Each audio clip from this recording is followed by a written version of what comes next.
یہ لطیفے بھی ہم نے بہت سنے ہوئے تھے. وہ ایک آدمی جو تھا نا، وہ اس کی بیوی بیمار تھی، تو بیچارہ ہسپتال کے باہر بیٹھا ہوا تھا. ڈاکٹروں نے آ کے کہا کہ بھئی اب صرف 2 گھنٹے کی مہمان ہے. تو اس نے ایک لمبی آہ بھری اور بڑے غم سے کہا، ڈاکٹر صاحب جہاں اتنی زندگی صبر کی ہے 2 گھنٹے.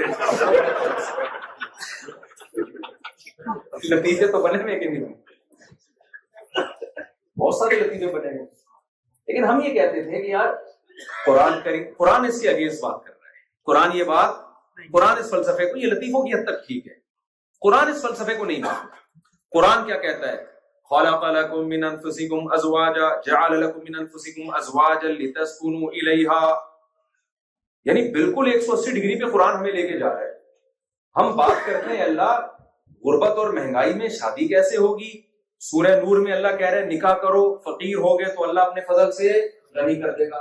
اب اگر میں اللہ پہ ایمان رکھتا ہوں تو اب مجھے کسی ڈرامے یا فیملی پلاننگ والوں کے کسی نظریات سے متاثر اگر میں ہو گیا تو اس کا مطلب قرآن غلط کہہ رہا ہے اور دنیا کے فلاسفر کیا کر رہے ہیں؟ صحیح کہہ رہے ہیں. یہ ہو گیا نا، پھر ایمان تھوڑی رہا. پھر قرآن کہہ رہے ہیں بھائی چھوڑ دو اس فکر کمانے کی فکر کرو، لیکن نکاح کو رکاوٹ نہ سمجھو. نکاح رکاوٹ نہیں ہے، غربت رکاوٹ نہیں ہے نکاح، وہ اللہ توکل کرو. پھر ہم جب دوسری طرف گئے، ہم نے کہا بھائی ٹینشن ہے، شادی ہو جائے گی، ٹینشن. دیکھو کمارا آدمی کتنے بھی بجے گھر پہ آ جائے، ایک آدھ دفعہ ابا کی ڈانٹ پڑتی ہے، ابا کو انسان تھوڑا بات گھما بھی دے. بیگم کو بیوقوف بنانا دنیا کا سب سے مشکل کام ہے. میں لطیفہ بہت سناتا ہوں، پرانے لوگ بور ہو گئے ہوں گے لیکن مزہ بہت آتا ہے اس لیے. بیگم کو بیوقوف بنانا دنیا کا مشکل. وہ ایک شرابی تھا، لیٹ آتا تھا شراب پی کے، بیگم اس کو لتاڑتی تھی. تو پھر اس کو خیال تھا کہ یار پھر مجھے مارے گی. تو اس نے کیا کیا، ایک دن گھر کے پچھلے دروازے سے نا چھلانگ مار کے آیا اور اپنے کمرے میں آ کے نا لیپ ٹاپ لے کے آفس کا کام کرنا، جیسے بہت ہی کوئی شریف شرفا آدمی. آفس کا کچھ کام رہ گیا تو میں گھر میں آ کے. اب والدہ ہوتی نا، ابا ہوتے، وہ سمجھ جاتے، وہ بےچارے کہہ لیتے. بیگم آئی کہنے لگی لگتا ہے پھر پی کے آیا. خدا کی قسم نہیں پی. کہہ رہے پھر کم وقت یہ بریف کیس کھول کے تو بیٹھا کھول کے بیٹھا. اب آپ دیکھو، ہم نے دیکھا کہ دنیا لطیفے بناتی ہے، شادی بیاہوں پہ ٹینشن ہے، باؤنڈ ہو جاتا ہے، پھنس جاتا ہے، زندگی برباد ہو جاتی ہے. لائف کو انجوائے کرو، 50 سال میں جا کے کیا کرو، شادی. یہی آپ لبرل سیکولر لوگ تو برباد ہو گئے خدا کی قسم. اسلام سے دور ہونے کی وجہ سے ان کا بیڑا غرق ہو گیا غرق. تو بیڑا غرق کرنے کی اب ضرورت رہی نہیں ہے. سب کچھ ہو کے بھی خودکشیاں کر رہے ہیں. تو میں نے کہا یار قرآن تو کچھ اور بات کر رہا ہے. قرآن کہتا ہے جعل لکم من انفسکم ازواجا، اللہ نے تمہارے لیے بیوی کو پیدا کیا، لتسکنوا الیہا، ٹینشن کے لیے نہیں، لطیفے بنانے کے لیے نہیں. تمہیں اس سے کیا ملے گا؟ سکون. ارے اللہ یہ کچھ اور کہہ رہے ہیں، پبلک کچھ اور کہہ رہے ہیں. بھائی ہم ایمان کس پر لے کر آئے ہیں؟ پبلک پہ لائے، اللہ پہ لائے. ایسی کی تیسی. یہ لفظ یاد رکھو، میں نے پاکستان میں تو سب کو سکھا دیا ایسی کی تیسی. آپ لوگ بھی سیکھو. جب اللہ رسول کا حکم آئے نا سامنے، کوئی بھی مخالفت کرے، بولو پبلک کی ایسی کی تیسی. جاؤ یار.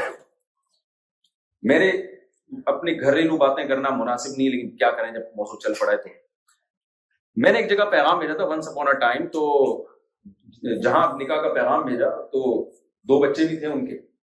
اب مجھے ان بچوں کو قبول کرنا بڑا مشکل لگا، کیونکہ بڑا مشکل ہوتا ہے پہلے سے اپنے بچے ہیں تو میں کسی کے بچے قبول کروں. مجھے ذہنی طور پر میرا دماغ آمادہ نہیں تھا. اچھا قرآن مجید کی ایک آیت ہے، اللہ تعالیٰ نے وہ رشتے جن سے نکاح حرام ہے نا، 4 پارے کے آخر میں ان رشتوں کو اللہ نے بیان کیا ہے. حرمت علیکم امہاتکم. یہ بہت ٹیکنیکل پوائنٹ ہے، اس کو سمجھیں آپ. اگر یہ آپ نے دماغ حاضر رکھا نا، آپ کو یہ قرآن سمجھنے میں مزہ بہت آئے گا انشاءاللہ. قرآن کہہ رہا ہے حرمت علیکم امہاتکم وبناتکم وعماتکم حرمت علیکم امہاتکم وبناتکم واخواتکم وعماتکم وخالاتکم وبنات الاخ وبنات الاخت وامہاتکم اللاتی ارضعنکم وامہات نسائکم وربائبکم اللاتی فی حجورکم من نسائکم اللاتی دخلتم بہن وحلائل ابنائکم الذین من اصلابکم وان تجمعوا بین الاختین الا ما قد سلف قرآن کہہ رہے ہیں تم پر کون کون سی عورتیں ایسی ہیں جن سے نکاح حرام ہے. اس کو ایکسپلین کر رہا ہے قرآن ان آیتوں میں. قرآن شروع کرتا ہے ماں سے. تم پر تمہاری ماں سے نکاح کیا ہے؟ حرام. حرمت علیکم امہاتکم. پھر قرآن کہتا ہے وبناتکم، تم پر تمہاری بیٹیوں سے نکاح حرام. یہاں قرآن نے یہ نہیں کہا وہ بیٹیاں جو تمہاری گود میں پلتی ہیں، نہ، یہ لفظ قرآن نے استعمال نہیں کیا. جب ماں کا لفظ آیا تو اللہ نے یہ نہیں کہا اس ماں سے نکاح حرام جس کی گود میں تم پلے ہو، یہ لفظ اللہ نے استعمال بولتے کیوں نہیں یار نہیں کیا. پھر اللہ نے کہا وَأَخَوَاتُكُمْ، تمہاری بہنوں سے نکاح حرام، یہ نہیں کہا اللہ نے وہ بہن جو کہ تم اور وہ ایک ہی گود میں پلے ہوں، یہ لفظ اللہ نے استعمال بولو نہیں کیا. وَعَمَّاتُكُمْ، تمہاری پھوپھیاں، تمہاری خالائیں.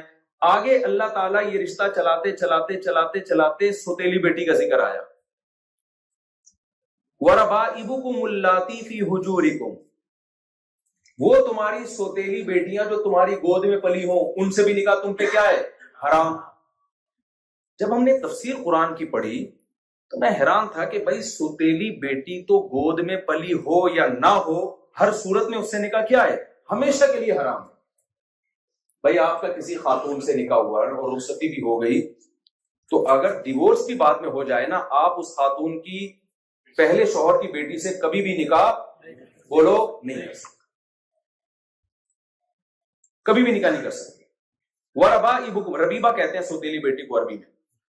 فی حجورکم، جو تمہاری گود میں پلتی ہیں. ارے بھائی اگر یعنی اس شرط کا کوئی فائدہ نہیں ہے بھائی گود میں پلیں یا نہ پلیں، وہ تمام فقہا، تبھی کہتے ہیں دین فقہا سے سیکھو.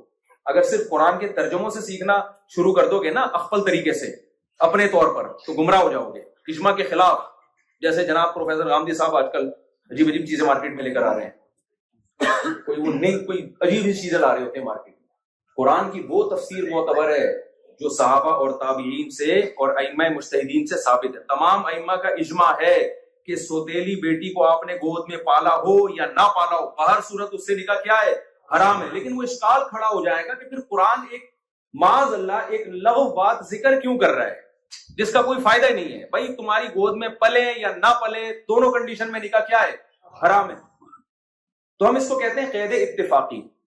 قید اتفاقی بعض دفعہ قرآن ایسی شرطیں بیان کرتا ہے کہ سوسائٹی میں ایک چیز رائج ہوتی ہے تو قرآن